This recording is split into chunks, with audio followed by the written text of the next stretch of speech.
اللہ کے سامنے کیوں نہیں مقبولیت ہوتی؟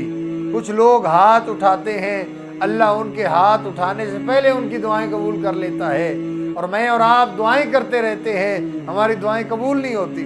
میرے عزیز محترم بھائیو دوستو، اللہ کے نبی صلی اللہ علیہ وآلہ وسلم نے فرمایا سل من قطع، کہ جو تم سے توڑے تم اس سے جوڑو، توتی من حرمک، جو تم کو عطا سے محروم کرے تم اس کو دیا کرو، واعف عمن ظلمک، جو تم پر ظلم کرے تم اس کو معاف کر دیا کرو۔ تو میرے عزیز محترم بھائیو دوستو، اللہ کے نبی صلی اللہ علیہ وآلہ وسلم نے فرمایا کہ جنت میں توڑنے والے داخل نہیں ہوں گے، کہ جو رشتہ داروں کے ساتھ توڑنے والے ہیں اور تعلق توڑنے والے ہیں وہ جنت میں داخل نہیں ہوں گے، اللہ ان کو جنت سے محروم رکھے گا۔ تو میرے عزیز محترم بھائیو دوستو، اگر انسان جنت میں داخل نہیں ہوگا تو اس کا ٹھکانہ کیا ہوگا؟ اس بات سے اندازہ کیجیے کہ آدمی اگر جنت میں نہیں جائے گا تو میرے عزیز محترم بھائیو دوستو، قیامت والے دن تو دو ہی چیزیں ہوں گی، ایک یہ ہے کہ آدمی جنت میں داخل ہو جائے، دوسرا یہ کہ آدمی جہنم میں چلا جائے۔ تو میرے عزیز محترم بھائیو دوستو، رشتہ داروں سے توڑنے والا اللہ جل شانہ اس کو ناپسند فرماتے ہیں۔ اللہ کے نبی صلی اللہ علیہ وآلہ وسلم نے صحابہ بیٹھے ہوئے تھے، آپ صلی اللہ علیہ وآلہ وسلم ایک دفعہ دعا کرنے لگے تو فرمایا کہ جو لوگ میرے مجمع کے اندر ایسے موجود ہیں کہ جن سے ان کے رشتہ دار ناراض ہیں وہ میرے مجمع سے اٹھ جائیں، کیونکہ ان لوگوں کی وجہ سے اللہ جل شانہ دعاؤں کو قبول نہیں کرتے۔ تو ایک صحابی کھڑے ہوئے، وہ گئے مجمع سے باہر نکل گئے، تھوڑی دیر کے بعد آ کے مجمع میں پھر بیٹھ گئے۔ تو اللہ کے نبی صلی اللہ علیہ وآلہ وسلم نے فرمایا تو تم کہاں گئے تھے؟ فرمایا یا رسول اللہ صلی اللہ علیہ وآلہ وسلم، جب آپ نے فرمایا تھا کہ میرے مجمع میں توڑنے والے نہ بیٹھیں، جن کے رشتہ دار ناراض ہیں وہ اٹھ جائیں میرے مجمع سے، میرے پاس نہ بیٹھیں، تو یا رسول اللہ صلی اللہ علیہ وآلہ وسلم میری خالہ مجھ سے ناراض تھی، تو میں اٹھا اور میں اپنی خالہ کے گھر گیا اور ان سے جا کے معافی مانگی اور ان سے صلح کر کے آپ کے مجمع میں دوبارہ آ گیا۔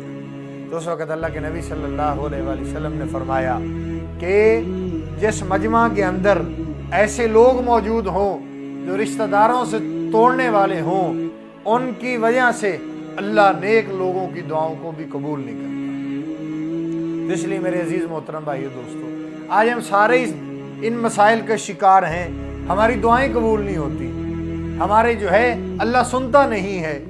تو اللہ جل شانہ ان لوگوں کی نہیں سنتا جو لوگ رشتہ داروں سے توڑنے والے ہوں۔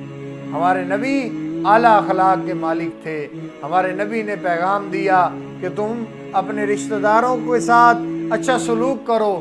ہمارے نبی کے رشتہ دار وہ لوگ تھے جنہوں نے آپ صلی اللہ علیہ وآلہ وسلم کو سب سے پہلا پتھر اپنے چچا ابو لہب نے مارا تھا، اپنے چچا ابو لہب نے مارا۔ اللہ کے نبی صلی اللہ علیہ وآلہ وسلم نے پھر بھی ان کے ساتھ توڑا نہیں، ان کے ساتھ رشتہ داری توڑی نہیں، بلکہ بار بار ان کی چوکھٹ پہ جاتے تھے۔ آپ صلی اللہ علیہ وآلہ وسلم فرماتے تھے میرے چچا ایمان لے آؤ، تم اللہ کے ہاں مقبول ترین بندے بن جاؤ گے، اللہ تم سے راضی ہو جائے گا۔ بار بار ابو لہب کے اللہ کے نبی صلی اللہ علیہ وآلہ وسلم دروازے پہ گئے اور کبھی بھی کوئی شکوے والے الفاظ اپنے منہ سے نہ نکالے کہ میرے رشتہ داروں نے میرے ساتھ یہ کیا لہٰذا میں ان کے ساتھ بات نہیں کرتا۔ میرے عزیز محترم بھائیو دوستو، یہ آپ صلی اللہ علیہ وآلہ وسلم کے اخلاق ہیں۔ آپ صلی اللہ علیہ وآلہ وسلم کی رشتہ داروں کے ساتھ دوستی نبھانا ہے کہ اللہ کے نبی صلی اللہ علیہ وآلہ وسلم رشتہ داروں کے ساتھ اچھا سلوک کرنے والے تھے، رشتہ داروں کے ساتھ جوڑنے والے تھے۔ اللہ کے نبی صلی اللہ علیہ وآلہ وسلم نے یہ درس دیا ہے کہ تم بھی اپنے رشتہ داروں کے ساتھ جوڑ کے رکھو۔